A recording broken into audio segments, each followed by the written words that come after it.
அன்பார்ந்த கர்த்தருடைய பிள்ளைகளே, இயேசு கிறிஸ்துவின் இரண்டாம் வருகையை பற்றி பரிசுத்த வேதாகமும் நமக்கு தெளிவாக திட்டவட்டமாக கூறுகின்றன. இயேசு கிறிஸ்துவின் இரண்டாம் வருகை பரிசுத்த வேதாகமத்திலே ஒரு முக்கியமான முழக்கமாகும். வேதாகம் தீர்க்க தரிசனத்திலே தலைமையிடத்தை பெறுவதும் இதுவே. பழைய ஏற்பாட்டில் அவரது இரு வருகைகளை கலந்தே பெரும்பாலும் கூறப்படுவதை காண முடியும்.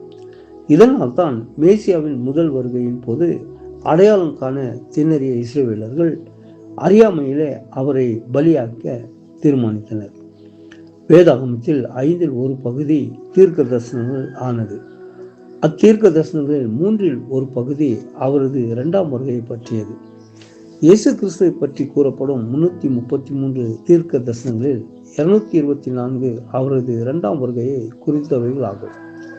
கர்த்தரும் நேரடியாகவே 21 இடங்களில் தமது திரும்பி வருகையை பற்றி கூறுகின்றார்.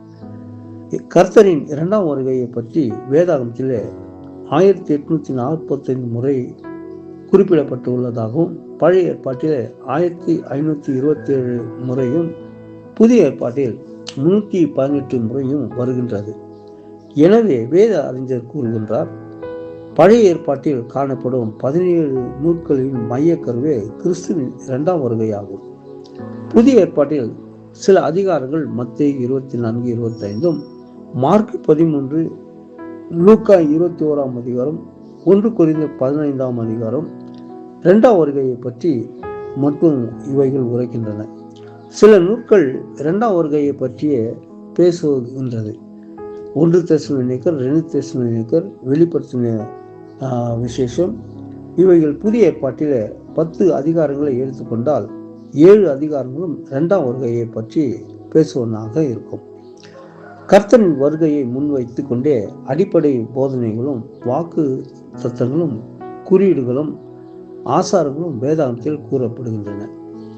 அவர் திரும்பி வராமல் இருந்தால் வேதாகமம் கூறும் இளைப்பாறுதலை மனித குலம் அடைய முடியாது. வருகையில் நடக்கும் உயிர்ப்பில் தான் ரட்சிப்பு முழுமை அடையும்.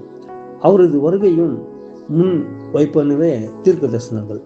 அவரது வருகையை அறிவிப்பதே நமது திருவிருந்து ஆசரிப்பு. 1 கொரிந்தியர் 11 அதிகாரம் 26. எனவே பரிசுத்த வேதாகமும் வருகையை பற்றி தற்கால முரசாகவே அது நமக்கு முழங்கி கொண்டிருக்கிறது. ஆகவே கிறிஸ்துக்குள் அருமையான கர்த்தருடைய பிள்ளைகளே, கிறிஸ்துடைய வருகைக்காக நாம் ஆயத்தம் உள்ளவர்களாக இருக்கும்படி நம்முடைய ஜீவனத்தை கர்த்தருக்கு நாம் ஒப்பு கொடுப்போம். கிறிஸ்துவின் வருகையில அவரை சந்திக்க முடியாதபடிக்கு தடை செய்கிற அநேக அந்தகாரத்தின் கிரியைகளாகிய பாவ கிரியைகளை நாம் விட்டொழிந்து பிசாசு நம்மை வழிநடத்துகிற எல்லா வழிநடத்திலிருந்து தப்பி வைத்துக் கொண்டு கிறிஸ்துவின் இரத்தத்தினால், இயேசு கிறிஸ்துவின் இரத்தத்தினால் நாம் மீட்கப்பட்டவர்களாய் அவர் நமக்காக தந்த ஜீவனை நாம் ஏற்றுக்கொண்டு மனம் திரும்பி ரட்சிக்கப்பட்டு கிறிஸ்துவின் வருகை இந்த கடைசி காலங்களில் நாம் வாழ்ந்து கொண்டிருப்போம். கர்த்தர் தாமே வருவார், நம்மை அவர் ஏற்றுக்கொள்வார். கர்த்தர் தாமே ஆசீர்வதிப்பாராக. ஆமென்.